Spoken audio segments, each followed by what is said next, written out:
Hello, my name is Matthew, and I just read The Boscomb Valley Mystery, Sherlock Holmes story by Sir Conan Arthur Doyle.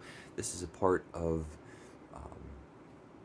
my challenge to read all of the Sherlock Holmes stories in the month of March as a part of my read along with Steve Donahue.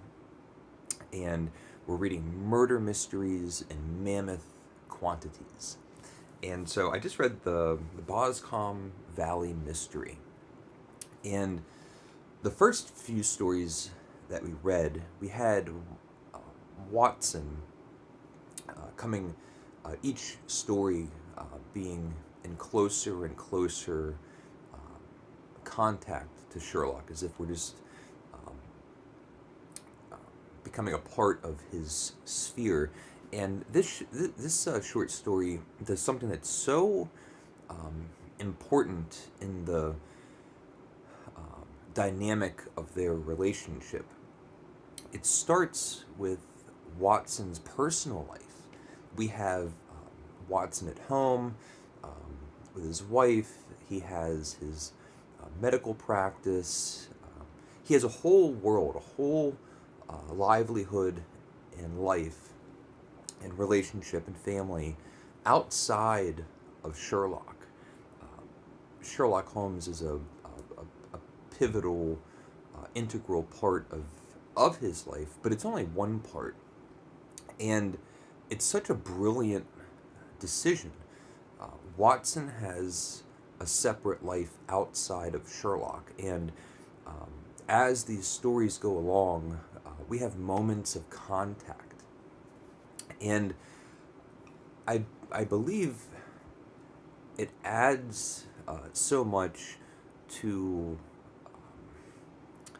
Watson's perspective and how he sees Sherlock.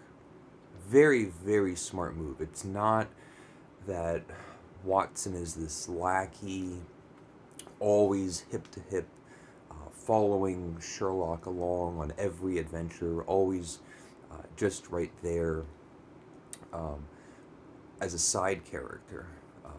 Watson is our um, gateway, our entry point, our keyhole into this weird Sherlock world. And there's a lot of fascinating differences already in the stories that we've that I've read. Uh, Instead of this structure of being in Sherlock's apartment, somebody comes in, recites a story, Sherlock figures it out. Uh, this one, Watson's at home. He gets a message, a telegram from Sherlock inviting him, asking him to meet him at a train station to go to a location. And uh, Watson has reservations, and his wife encourages him. You like your friend Sherlock. Um, you're busy at work, but you have your assistant. She has a great name. It's I can't find it, but it's like Unstruth her or something. And Watson agrees. He wants to go, and so he meets Sherlock on the train station, at the train station platform, cutting his figure, wearing his top coat or overcoat, looking very Holmesian. And then we have this great train ride where some of my favorite parts are always the moments of chemistry between Watson and Sherlock outside of the narrative of the murder mystery of the day. We have Sherlock and Watson sharing a cab or one of those personal rooms in a train. They're reading the paper, and Sherlock is balling the paper up. He's so fastidious, but also slovenly in his manner. And there's this intriguing mystery that happened in a English countryside. I think it must be Boscomb. And Sherlock is reading the paper and deducing things, which I love. The idea, we see that when Mycroft comes in to a much higher extent, but the idea that you would read the paper and there's all sorts of clues and different things that you can find out if you're reading it correctly. But we're told the story um, of the mystery that we're going to be following through reading the paper, Sherlock talking about it, Watson uh, uh, Watson almost being in disbelief that this is the kind of story that would interest Sherlock. It's so um, open and closed. It's so simple and straightforward, and we get those philosophical moments of Sherlock saying things like, "Well, the simplest cases can be the most difficult." It's almost like an Oscar Wilde paradoxical witticism, and um, it's a case of a patricide, or the possible case of a son that murders his father. And we get a short story, just like we do um, in all of these stories, either told by the person coming into the apartment, or this is a different structure where they're reading the paper and talking about it. And these short stories, we learn about the father and son, and um, their their relationship, and um, the overall scenery and situation which causes this event where the father's walking down a field. There's witnesses, bystanders around that can see from afar. There's the father walking down the field, and then the son at a distance walking behind him. They've known to have an argument. The next thing you know, the son is running into town. The father is dead. It looks like the gun that the son was carrying was the murder weapon. He wasn't shot, but he was hit over the head by a blunt instrument. And they're reading this in the paper, and Sherlock Watson is saying, "This all just sounds like a fairly trivial, um, open and shut case. Why are we here?" And the reason that they're there is one of the other recurring great characters in these Sherlock Holmes stories, which is the Inspector Lestrade. Lestrade, um, by the encouragement of one of the principal characters in the short story, has um, urged Lestrade to bring in Sherlock to maybe unlock a mystery that um, Lestrade could not unravel. This principal character believes that the son is innocent, while everybody thinks that there's just so much incredibly damning evidence that it's all just tied up in a bow.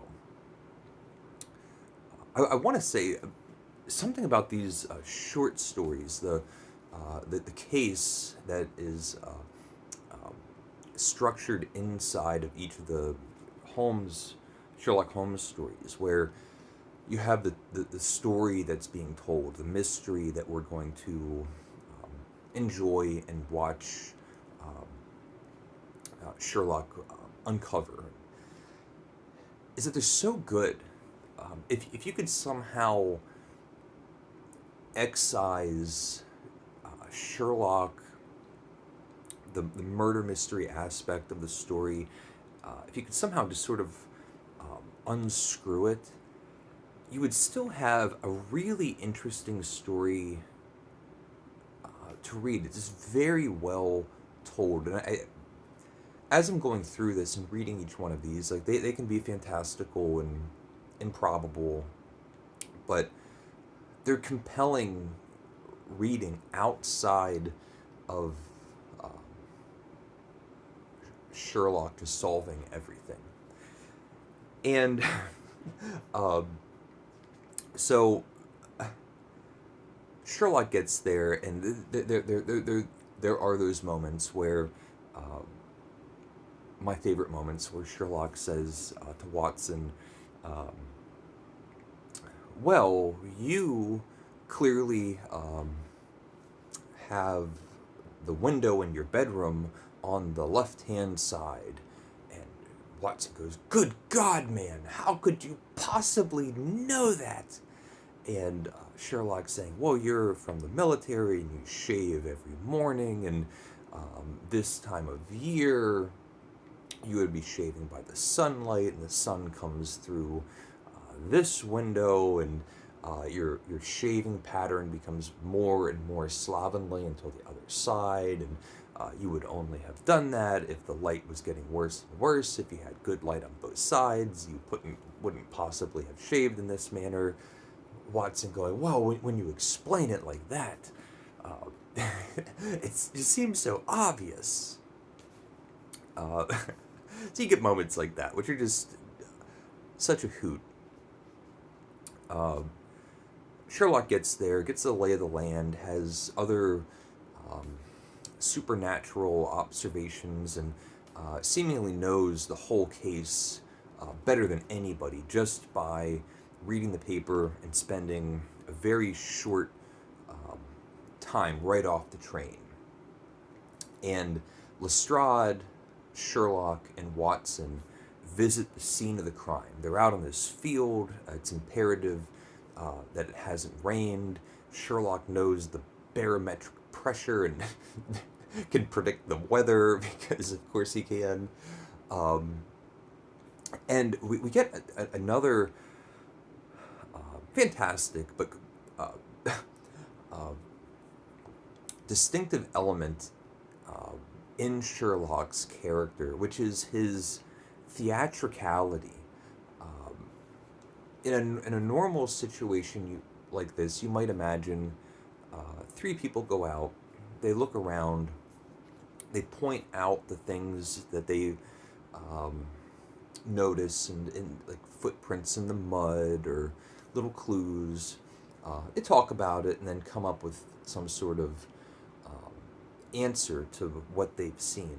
Sherlock instead makes all of his deductions and then rattles off an absurd, detailed description of the real killer, and does it in a theatrical way, almost purposefully theatrical. He says, well, it's a tall man, he has a limp, he's left-handed, he smokes Italian cigars, he uses a cigar holder, this and that, and everyone, like, Watson goes, how, oh my, I'm so impressed, how could you know that?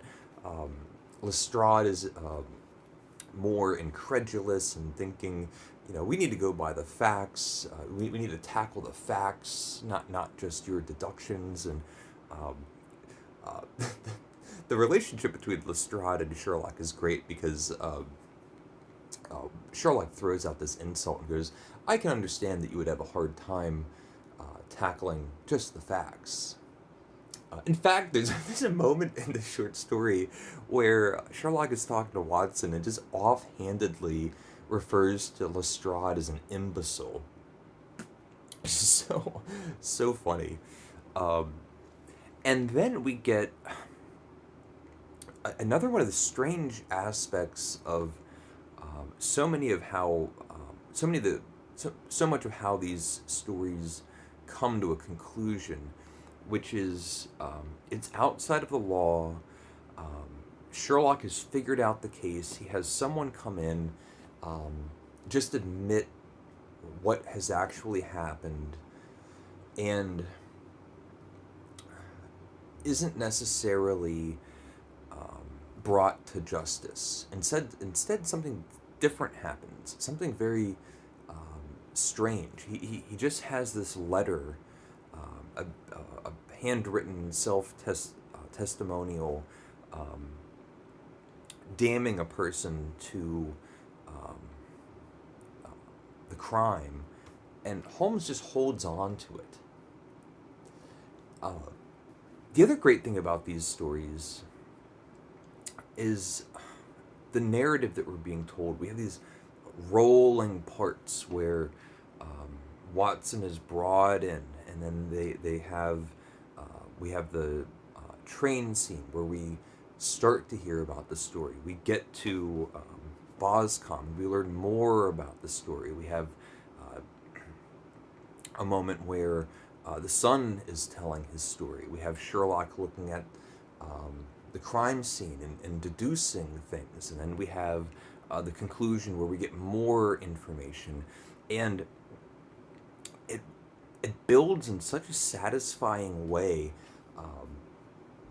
that feeling of a page turner where as you're reading it, you get a sense that you're getting clues, you're learning more, there's more information, Sherlock is figuring stuff out.